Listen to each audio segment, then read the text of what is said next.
Welcome back to my channel Talk with Chalk. Friends, today we are going to discuss the current topics of 20th and 21st April 2022. As you know, every question of this video is going to be in multiple choice format.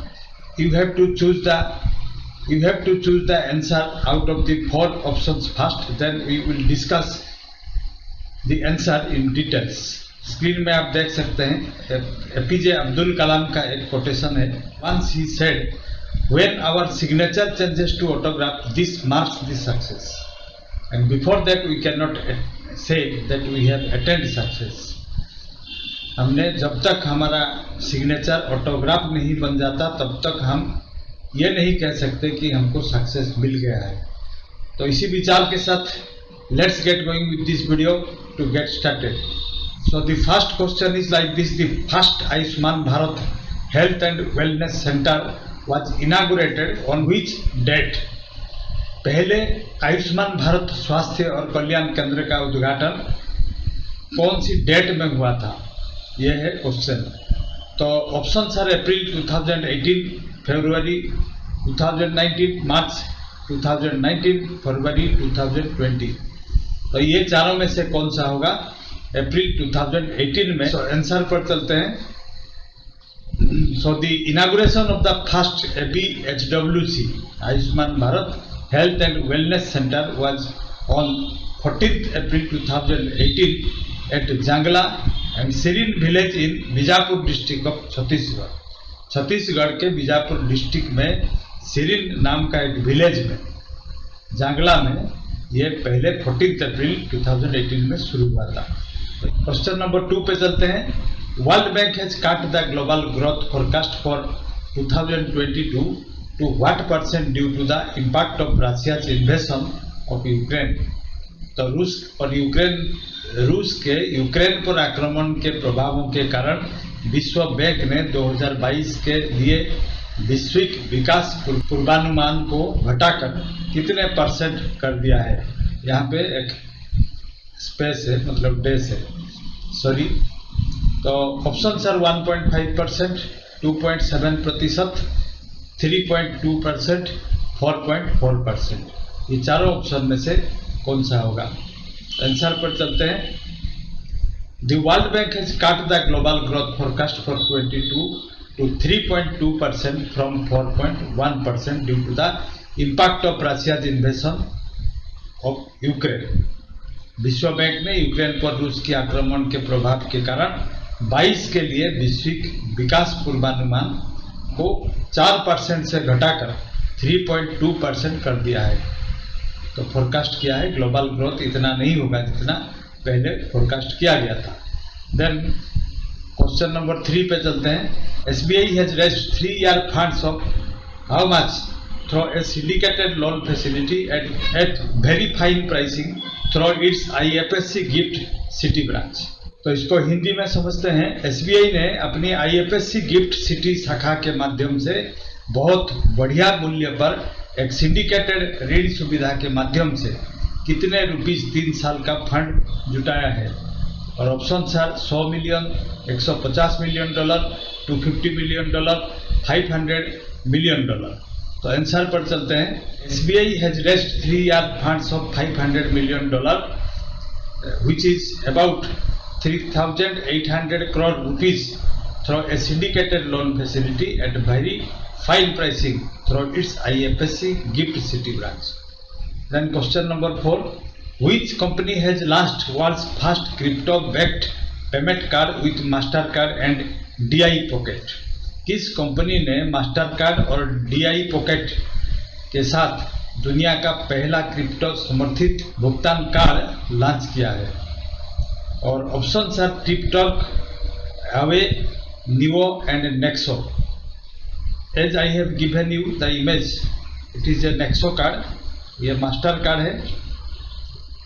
यहाँ पे आप देख सकते हैं, यहाँ पे लिखा हुआ है नेक्सो, यहाँ पे मास्टर कार्ड, ये है मास्टर कार्ड. तो आपको पता चल गया होगा ये नेक्सो कार्ड होगा. तो किस कंपनी ने बनाया? नेक्सो कंपनी ने बनाया. मास्टर कार्ड और डी पॉकेट के साथ मिलकर ये क्रिप्टो समर्थित भुगतान कार्ड लॉन्च किया है। ये भी डेबिट कार्ड जैसा है, क्रेडिट कार्ड जैसा है। तो आंसर पर चलते हैं। नेक्सो ने दुनिया का पहला क्रिप्टो समर्थित भुगतान कार्ड लॉन्च करने के लिए वैश्विक भुगतान कंपनी मास्टरकार्ड के साथ हाथ मिलाया है। Electronic money for DI pocket Nexo की कार्ड जारी करता है। Question number 5, Which bank has won Global Select Model Bank Award under the category of Payment Systems Transformation for building a best-in-class enterprise payments hub (EPH)? Enterprise payments hub. किस bank ने सर्वश्रेष्ठ in class enterprise payments hub के निर्माण के लिए payment system transformation की श्रेणी के तहत वैश्विक सेलेक्ट मॉडल बैंक पुरस्कार जीता है?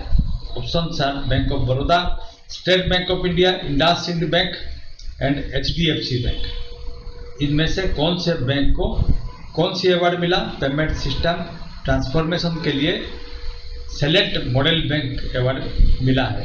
तो ये आंसर कौन सा होगा? इंडसइंड बैंक। आंसर पर चलते हैं। इंडसइंड बैंक को सर्वश्रेष्ठ in class enterprise payments hub बनाने के लिए पेमेंट सिस्टम ट्रांसफॉर्मेशन की श्रेणी के तहत वैश्विक सेलेक्ट मॉडल बैंक पुरस्कार से सम्मानित किया गया है। देन क्वेश्चन नंबर 6 पे चलते हैं। Name the Indian grand master who has clinched the 48th La Roda international open chess tournament title in Castile La Mancha, Spain. उस भारतीय ग्रैंड मास्टर का नाम बताइए जिसने स्पेन के कैस्टिलो ला मांचा में 48th La Roda international open शतरंज tournament का खिताब जीता है। और ऑप्शन आर प्रज्ञानंदा, दमाराजू गुकेश, हर्षित राजा, संकल्प गुप्ता। ये चारों में से कौन है? तो ये इमेज देख के आपको पता चल गया होगा। मैंने इनका नाम भी पहले भी आ चुका है, 2-4 दिन पहले मैंने जो वीडियो डाला था इसमें इनका नाम था दमाराजू गुकेश। तो ये यही 48th international chess tournament title भी जीते हैं हाल ही में। कहाँ पे हुआ था? कैस्टाइल ला मांचा, स्पेन में। तो नेक्स्ट आंसर पर चलते हैं। यही लिखा है यहाँ पे भी, भारतीय ग्रैंड मास्टर दमाराजू गुकेश ने स्पेन के कैस्टिलो ला मांचा में 48th La Roda international open शतरंज टूर्नामेंट का खिताब जीता। Next, the United Nation Chinese language day is observed on which day annually? The day has been chosen to pay tribute to Cangjie. संयुक्त राष्ट्र चीनी भाषा दिवस प्रतिवर्ष किस दिन को मनाया जाता है? कांगजी को श्रद्धांजलि देने के लिए यह दिन चुना गया है। तो option are April 16th, 17th April, 18th April and 20th April. यह 20th अप्रैल को UN Chinese language day observe किया जाता है to pay tribute to the Cangjie who is a mythical figure who is presumed to have invented Chinese characters about 5000 years ago। Cangjie को श्रद्धांजलि देने के लिए चुना गया है यह दिन, और जो कि एक पौराणिक व्यक्ति हैं जिनके बारे में माना जाता है कि उन्होंने लगभग 5000 साल पहले चीनी पत्रों का आविष्कार किया था। Question number 8, where is the India's first portable solar rooftop system inaugurated recently? भारत के पहले पोर्टेबल सोलर रूफटॉप सिस्टम का उद्घाटन कहाँ किया गया है? राजस्थान, गुजरात, मध्य प्रदेश और महाराष्ट्र। ये 4 ऑप्शन है। जैसे कि आपको इमेज में दिख रहा होगा, ये अक्षरधाम स्वामीनारायण टेम्पल गुजरात गांधीनगर, गुजरात की गांधीनगर का है। तो यहीं पर भारत के पहले पोर्टेबल सोलर रूफटॉप सिस्टम का हाल ही में उद्घाटन किया गया है। तो आंसर पर चलते हैं। Question number 9, international Monetary fund IMF has slashed the gross domestic product GDP growth forecast for India in 2023 to what %? यहाँ पे एक डैश है जो कि गलती से नहीं दिया गया है, इसको आप डैश देके पढ़िएगा। तो अंतर्राष्ट्रीय मुद्रा कोष IMF ने वित्त वर्ष 2023 में भारत के सफल घरेलू उत्पाद GDP के विकास के अनुमान को घटाकर कितना कर दिया है? तो ऑप्शन सर 10.2% यहाँ पे दिया गया है, 9.2%, 8.2%, 7.2%, ये 4 ऑप्शन दिए गए हैं। तो आंसर पर चलने से पहले मैं थोड़ा आपको बता दूं IMF के बारे में, इंटरनेशनल मॉनिटरी फंड के बारे में। International Monetary Fund was established in 27 December 1945। Washington DC इसका हेडक्वार्टर है, ये हेडक्वार्टर है। 189 कंट्रीज इसका मेंबर है plus Kosovo, this equal to 190। तो कोसोवो यूनाइटेड नेशन में नहीं है, इसीलिए 189 मेंबर्स प्लस कोसोवो, कुल मिलाकर 190 मेंबर्स हैं। और MD मैनेजिंग डायरेक्टर कौन है? Kristalina Georgieva. Kristalina Georgieva is the managing director of international Monetary fund and first deputy MD managing director deputy कौन है? इंडिया की गीता गोपीनाथ। इसीलिए मैंने ये नाम दिया क्योंकि ये आने की बहुत ही ये पॉसिबल क्वेश्चन है। IMF के ऊपर जब भी क्वेश्चन आएगा तो इसके साथ गीता गोपीनाथ का नाम भी आएगा। ये मैंने एक इमेज आपको दिया है, गीता गोपीनाथ। देन आंसर पर चलते हैं। तो International Monetary Fund has slashed the GDP growth forecast for India in 2023 to 8.2%। तो आंसर कितना होगा? 8.2%। देन क्वेश्चन नंबर 10 पे चलते हैं। Who among the following has been appointed Wipro India country head? निम्नलिखित में से किससे विप्रो इंडिया का कंट्री हेड नियुक्त किया गया है? विप्रो का न्यू हेड कौन है इंडिया में?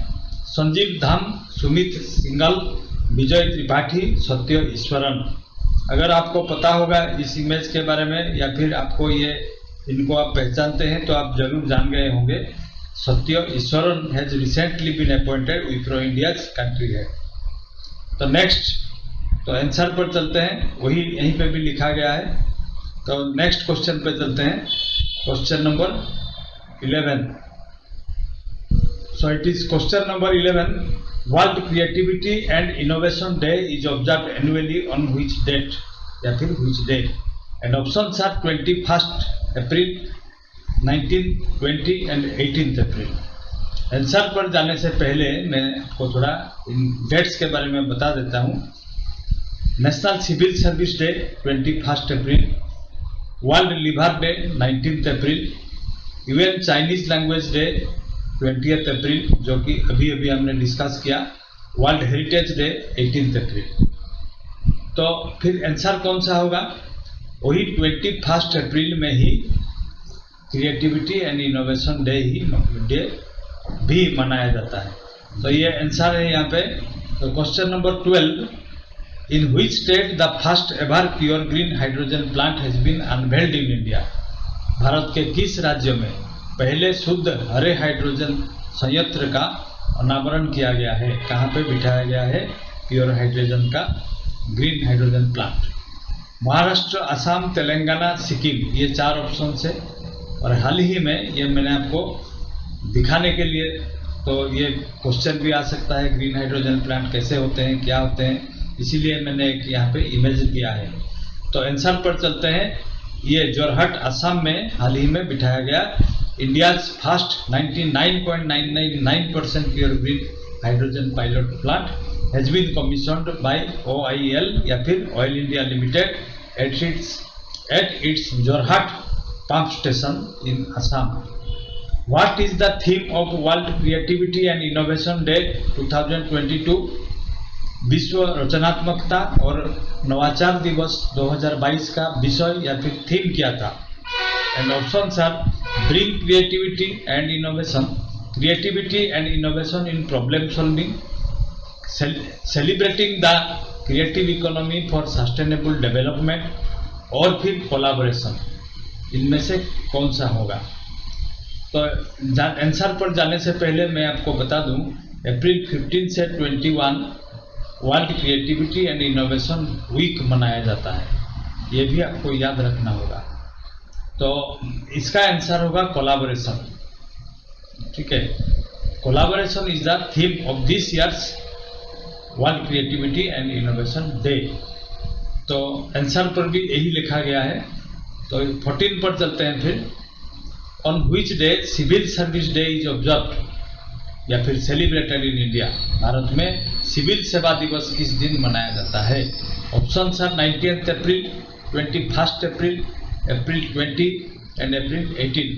अभी अभी मैंने आपको बताया है, अगर आपको याद होगा तो आप जरूर ये कह सकते हैं। तो आंसर पर देखते हैं। In India civil service day is celebrated every year on 21st April as a day of thanks to all civil servants for their service to the society and also for civil servants to dedicate themselves to the cause of the citizens and fulfill their commitments.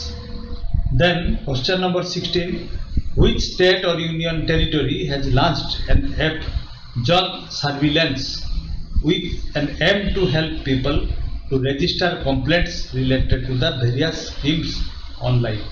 Online में complaint वो लोग register कर सकते हैं। इसको हिंदी में थोड़ा पढ़ते हैं। किस राज्य और केंद्र शासित प्रदेश ने विभिन्न योजनाओं से संबंधित शिकायतों को, कंप्लेंट को ऑनलाइन दर्ज करने में लोगों की मदद करने उद्देश्य से जन निगरानी ऐप लॉन्च किया है? जन निगरानी। तो ऑप्शन आर लद्दाख, मणिपुर, दामन एंड दीव, जम्मू एंड कश्मीर। ये 4 ऑप्शन में से आंसर कौन सा होगा? ये आंसर होगा जम्मू एंड कश्मीर। तो आंसर पर चलते हैं। The department of rural development and Panchayati Raj Jammu and Kashmir has launched an app Jan Nigrani under e governance initiative which aims to help people to register complaints related to various schemes online. जितने भी schemes Jammu Kashmir में चल रहे हैं, अगर कोई प्रॉब्लम है लोग अपना कंप्लेंट रजिस्टर कर सकते हैं। अगर कोई भी प्रॉब्लम होगा तो लोग वहां पे कंप्लेंट रजिस्टर कर सकते हैं। तो question number 17, RBI has kept the total exposure of NBFC. NBFC मतलब non banking finance companies that are in the upper layer of an entity at what % of the capital base. RBI ने NBFC के कुल exposure को पूंजी आधार के कितने प्रतिशत पर एक इकाई के ऊपर परत में रखा है? Option are 5, 10, 15 and 20%। तो आंसर पर चलते हैं। तो आरबीआई ने एनबीएफसी के कुल एक्सपोजर को पूंजी आधार के 20% पर एक इकाई की ऊपरी परत पर रखा है। बोर्ड के अनुमोदन से ही सीमा को 5% तक बढ़ाया जा सकता है। तो आंसर कितना होगा? 20%। क्वेश्चन नंबर 18 पे चलते हैं।